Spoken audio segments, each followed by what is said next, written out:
मच्छर की कहानी। क्या तुमको पता है कि केवल मादा मच्छर ही काटती है, खून पीती है? बहुत पहले की बात है। वियतनाम के एक गांव में टॉम और उसकी पत्नी न्हाम रहते थे। टॉम खेती करता था और पत्नी रेशम के कीड़े पालती थी।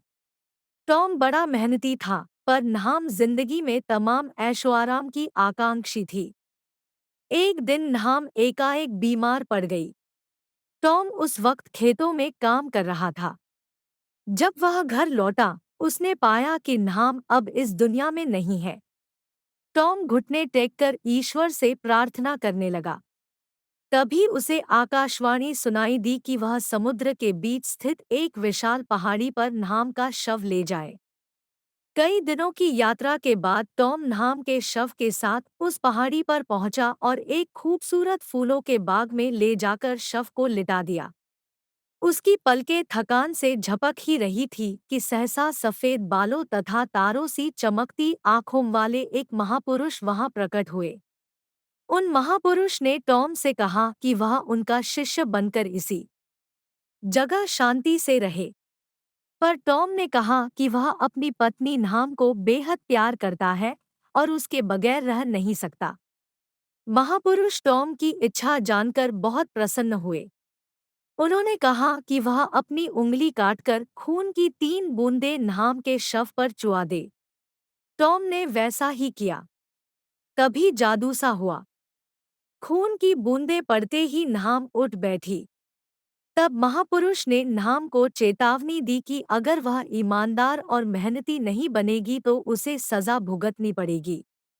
यह कहकर वह महापुरुष वहां से अचानक गायब हो गए। टॉम और न्हाम नाव पर बैठकर चल दिए। रास्ते में एक गांव के किनारे उन्होंने नाव रोकी। टॉम खाने पीने का कुछ सामान खरीदने चला गया। नाव में बैठी न्हाम टॉम के लौटने की प्रतीक्षा कर रही थी।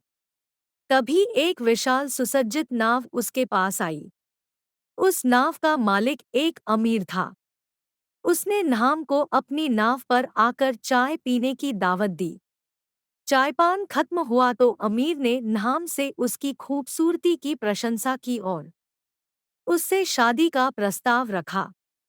यह भी वादा किया कि वह उसे अपने महल की एकमात्र रानी बनाकर रखेगा। न्हाम का तो सपना ही था कि वह धनी महिला बने, उसकी सेवा में ढेरों नौकर चाकर हों। वह चट से उस अमीर का प्रस्ताव मान बैठी। टॉम जब गांव से चीजें खरीदकर लौटा तो एक बूढ़े नाविक ने उसे पूरा किस्सा सुनाया। टॉम न्हाम की धोखेबाजी से आग बबूला हो उठा। वह फौरन उस अमीर के घर की तरफ रवाना हुआ। कुछ ही दिनों में वह वहां जा पहुंचा। उसके महल में पहुंच उसने एक नौकर से प्रार्थना की कि वह महल के मालिक से मिलना चाहता है। तभी अचानक न्हाम फूल तोड़ने के लिए बगीचे में आई और टॉम को वहां देख चकित रह गई। उसने टॉम से कहा कि वह यहाँ बेहद सुखी है और यहाँ से कहीं नहीं जाना चाहती। टॉम ने कहा कि वह उसे कतई वापस नहीं ले जाना चाहता। वह तो अपने खून की 3 बूंदें वापस लेने आया है। वह न्हाम उसे लौटा दे। बस।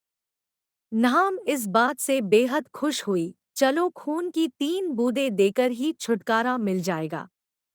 ऐसा कहकर उसने तुरंत अपनी एक उंगली में गुलाब का कांटा चुभोया और टॉम की बाह पर खून टपकाने लगी। जैसे ही खून की तीसरी बूंद गिरी, न्हाम का शरीर सिकुड़ने लगा और वह मादा मच्छर के रूप में तब्दील हो गई। यही न्हाम के लिए सजा थी। वह मादा मच्छर बनकर टॉम के सिर पर मंडराने लगी, जैसे भन्नाकर कह रही हो, मुझे खून लौटा दो। मैं माफी मांगती हूँ, मैं माफी मांगती हूँ। तभी से मादा मच्छर खून पीने के लिए आदमियों के आसपास भन्नाती रहती है।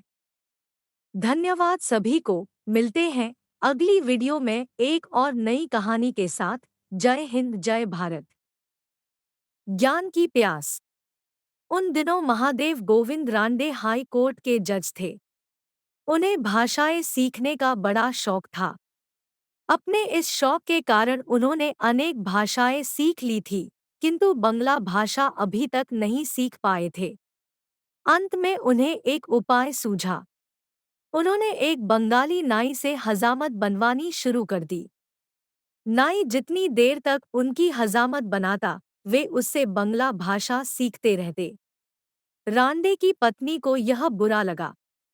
उन्होंने अपने पति से कहा, आप हाई कोर्ट के जज होकर एक नाई से भाषा सीखते हैं। कोई देखेगा तो क्या इज्जत रह जाएगी। आपको बंगला सीखनी ही है तो किसी विद्वान से सीखिए। रांडे ने हंसते हुए उत्तर दिया, मैं तो ज्ञान का प्यासा हूँ।